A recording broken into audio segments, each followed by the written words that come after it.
Dans les paramétrages de Gmail, nous allons voir maintenant comment programmer des filtres. Les filtres permettent d'appliquer automatiquement des actions choisies sur les mails que vous recevrez en fonction des critères que vous définirez dans ces filtres.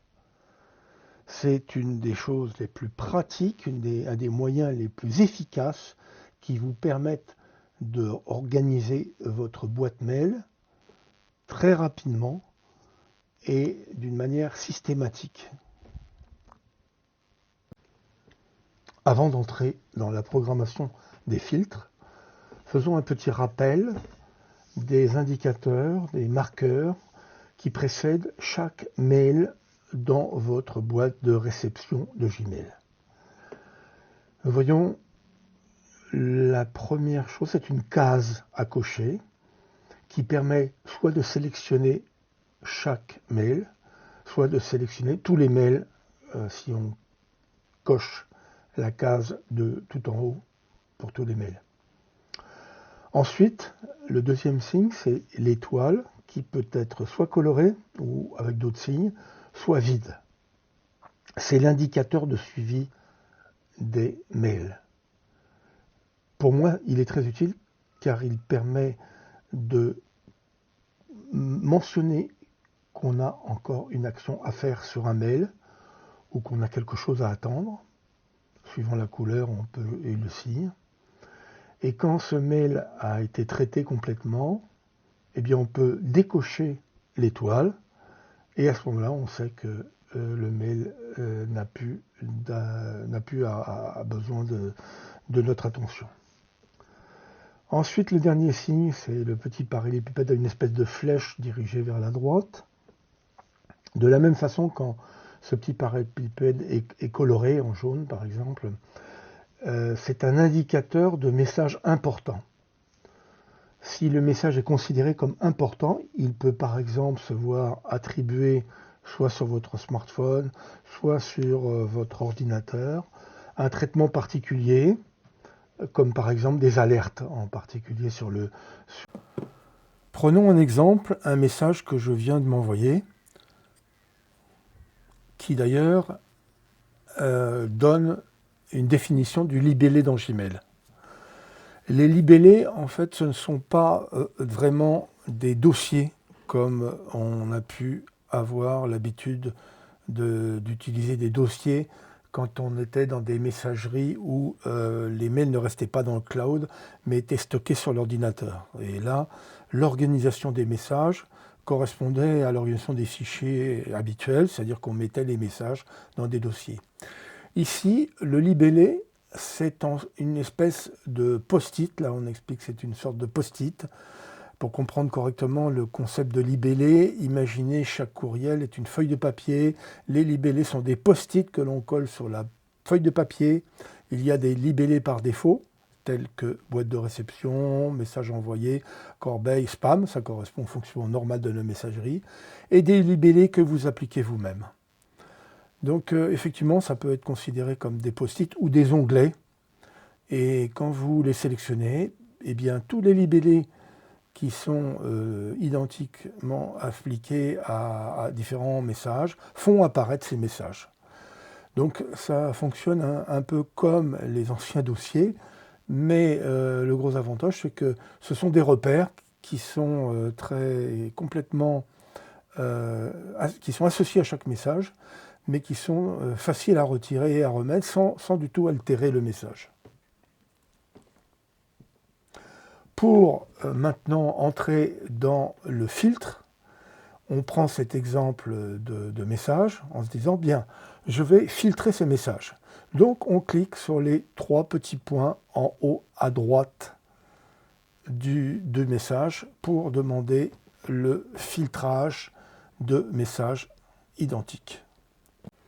Donc c'est la façon la plus simple de programmer un filtre d'après l'email qu'on vient de lire et on se dit bah tiens je vais faire un filtre pour cet email et on prend ce modèle en quelque sorte d'email pour créer le filtre en cliquant sur les trois petits points. Alors, dans le menu qui s'affiche, on va cliquer sur l'option, sur l'item, filtrer les messages similaires, de façon à programmer un filtre à partir de ce modèle de mail. Alors, vous avez sous les yeux le premier volet pour programmer les filtres. Dans ce premier volet, ce sont les critères de filtre qui permettent de désigner les mails auxquels les actions que vous programmerez dans le deuxième volet seront appliquées. Donc, premier volet, ce sont les critères de filtrage, et deuxième volet, les actions appliquées. Alors, les critères de filtrage, c'est le filtrage par les adresses expéditeurs. La personne qui vous a expédié le mail, là, enfin, vous avez déjà gardé l'adresse du mail qui a été sélectionné. Donc si vous gardez cette même adresse, tous les filtres, tous les mails qui auront cette adresse d'expéditeur seront sélectionnés. A, c'est le destinataire, bon a priori c'est vous. Ensuite l'objet. L'objet concerne, c'est le titre du mail. Donc si vous définissez un titre de mail, là dans objet, tous les mails qui auront ce même titre, ce même objet, seront sélectionnés. Contient les mots. Alors là, c'est l'ensemble du mail, que ce soit le corps du mail ou le titre, qui contient certains mots que vous indiquerez ici. Il sera sélectionné. Ne contient pas les mots. Alors c'est une exclusion de la sélection, même précédente. Vous pouvez par exemple sélectionner des mails qui contiennent certains mots, sauf s'ils en contiennent d'autres. Ça permet, en combinant ces critères, ça permet de faire une sélection fine. Enfin, vous pouvez aussi faire des critères par la taille, supérieure à tel tant de mégaoctets, ou qui contient une pièce jointe. Enfin, vous pouvez, quand vous avez défini ces critères, regarder les mails qui sont sélectionnés par ce filtre. Et là, vous cliquez sur « Rechercher » et vous voyez tous les mails auxquels le filtre s'applique. Une fois que vous avez défini ces critères et que vous avez vérifié que le filtre s'applique bien aux mails et que c'est ce que vous voulez, vous cliquez sur « Créer le filtre » pour passer au deuxième panneau et définir les actions que vous voulez voir appliquées à tous les mails correspondant à ces critères. Voici le deuxième volet du filtrage qui permet de définir les actions que vous voulez voir appliquées automatiquement à tous les mails dont les critères correspondent à ceux que vous avez définis dans le premier volet. Donc, lorsque un message correspond exactement à vos critères de recherche, voilà, qu'est-ce que vous allez définir? Vous pouvez décider qu'il ne figure plus dans la boîte de réception et qu'il soit archivé. Donc, cela permet d'alléger la boîte de réception. Par exemple, si vous lui appliquez on va le voir après, vous pouvez lui appliquer en même temps un libellé. Ça vous permettra de retrouver un libellé. Si par exemple vous avez un club sportif qui vous envoie énormément de messages et que ça noie votre boîte de réception, vous pouvez faire un libellé, créer un libellé qui s'appelle boîte activité sportive ou club sportif, Tartampion, et à chaque fois que vous recevrez les mails de ce club sportif, à ce moment-là, vous pouvez l'archiver directement. Vous pourrez les lire en cliquant sur les libellés, puisque là, vous les retrouverez. Vous les retrouverez aussi en cliquant sur tous les messages. Là, vous pourrez aussi les retrouver, puisqu'ils sont dans tous les messages. Mais ils ne seront plus dans votre boîte de réception, la boîte de réception que vous suivez régulièrement. Et donc, en l'allégeant, ça permettra une meilleure lisibilité pour vous concentrer sur les autres messages. C'est une option intéressante quand on reçoit énormément de messages qu'on veut traiter à part, et pas dans la boîte de réception. Marquer comme lu, bon, ça permet de considérer automatiquement un message comme lu. Bon, c'est une façon de faire. Activer le suivi. Là, c'est intéressant puisque ça permet d'appliquer une icône de suivi et de signaler que vous voulez suivre le message. Appliquer, et quand par exemple, suivre, ça peut être vous pouvez avoir besoin de suivre le message pour faire un certain nombre de choses, d'actions, répondre ou autre chose. Et une fois que vous l'avez fait, eh bien, vous retirez l'icône de suivi et à ce moment-là, le message n'est plus signalé comme à suivre. En fait, ce message de suivi veut dire que vous avez une action particulière à faire par rapport à ce message. En tout cas, moi j'utilise un comme ça. Appliquer le libellé. C'est une action intéressante puisque automatiquement, vous pouvez choisir le libellé qui correspond à certains messages. Par exemple, vous avez un groupe d'amis, eh bien vous créez un fil pour chacun de ces amis et vous créez un dossier, par exemple, amis de telle activité, enfin un dossier, un libellé, pardon, et donc ce libellé sera appliqué à tout ce groupe d'amis. Ça peut être une façon de créer des groupes. Transférer, c'est aussi une action très intéressante, puisque ça vous permet de tenir au courant des gens automatiquement en leur transférant des messages. Si vous considérez par exemple qu'une personne ou un sujet de mail, pour tous les mails qui comportent ce sujet ou qui viennent d'une personne, vous avez besoin de le transférer à quelqu'un de particulier, eh bien vous programmez l'adresse de transfert et tous les mails qui correspondent à ce critère seront automatiquement transférés à la personne que vous indiquerez, à l'adresse mail que vous indiquerez. Supprimer. Alors là, c'est aussi un message, une action très intéressante, puisque c'est la base des actions que je vous propose de faire. Par exemple, quand vous avez énormément de messages qui inondent votre boîte mail de publicitaires ou d'autres, mais que vous ne voulez pas supprimer parce que ça peut avoir un intérêt dans certaines situations, eh bien vous les envoyez directement à la corbeille. C'est-à-dire vous cochez « supprimer ».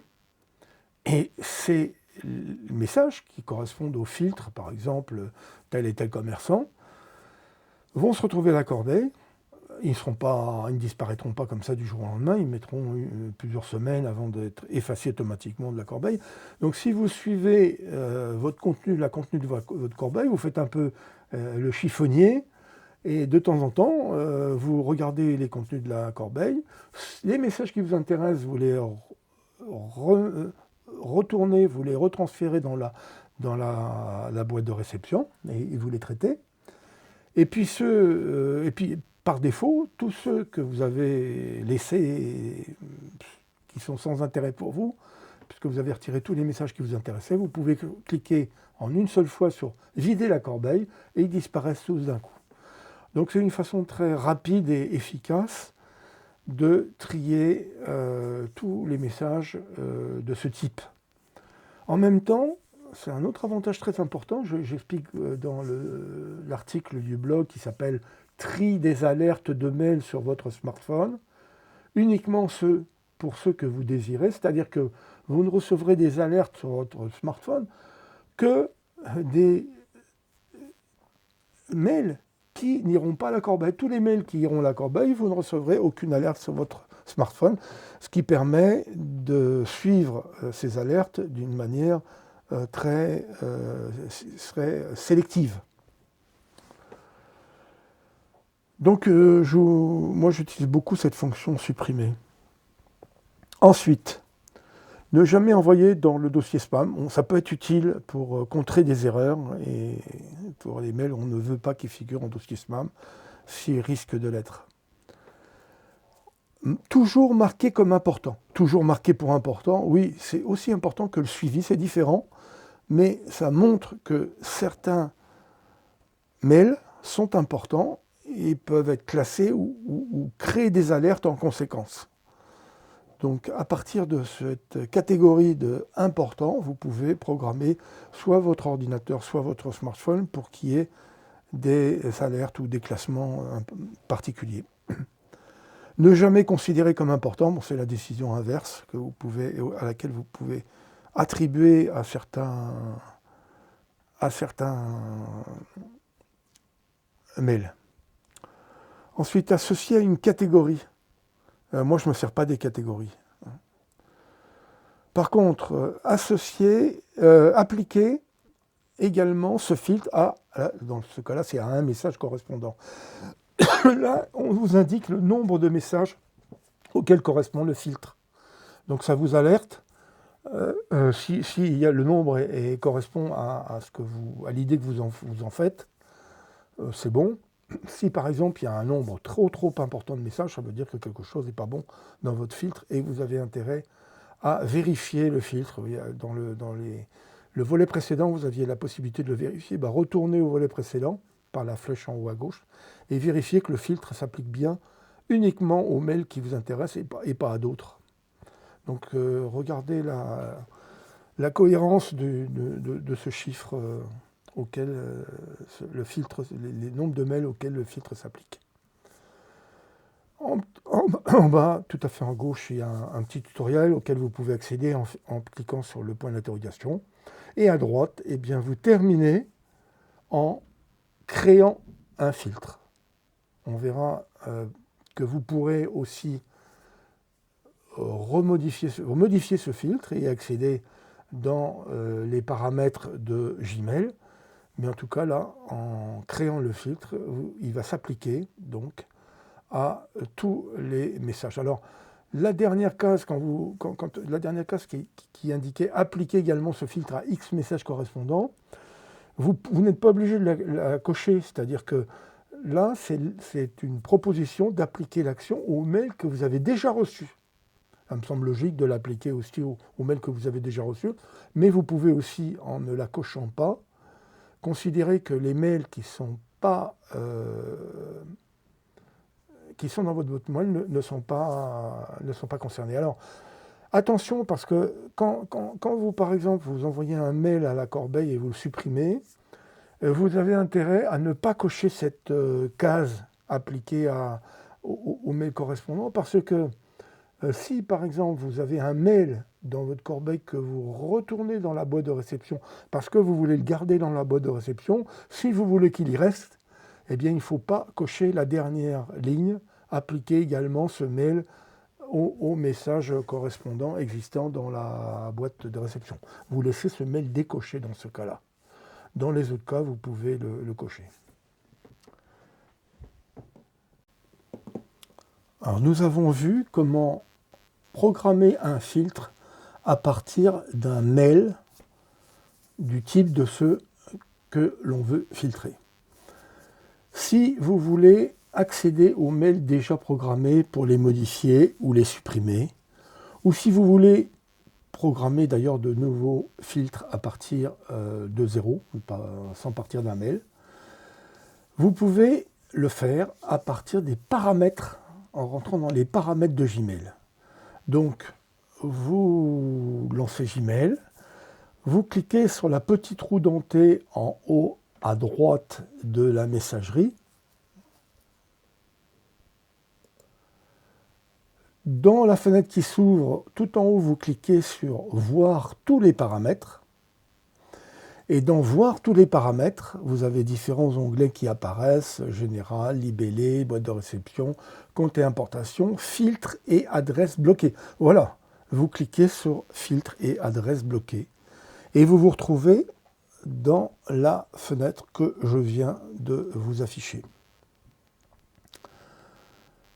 Tout en haut, vous avez des filtres suivants sont appliqués à tous les messages que vous recevez. Alors là, c'est un cas de démonstration, donc j'ai très peu de filtres programmés, là. Mais je peux très bien, donc vous voyez bien que vous pouvez modifier le filtre, à chaque filtre, vous avez une petite un modifier vous pouvez cliquer sur modifier pour modifier le filtre ou cliquer sur supprimer pour le supprimer. Et ensuite, vous avez la possibilité de créer un filtre sur comme la troisième flèche l'indique. Voilà. Et sinon, vous pouvez aussi exporter et importer des filtres, mais bon, c'est un fonctionnement un peu plus avancé. Quand vous avez une grande quantité de filtres, ça peut être intéressant de les sauvegarder. En dessous, vous avez une possibilité de désigner les adresses mail suivantes à bloquer. Et les messages qui seront envoyés depuis ces adresses iront directement dans le dossier spam. Voilà, donc je vous incite à utiliser aussi ce panneau pour vérifier les filtres que vous avez programmés ou les mettre à jour en supprimant ou en ajoutant. Pensez à m'encourager et me soutenir avec un pouce levé, à vous abonner à ma chaîne YouTube, mais surtout à vous inscrire à ma lettre de conseils et d'informations.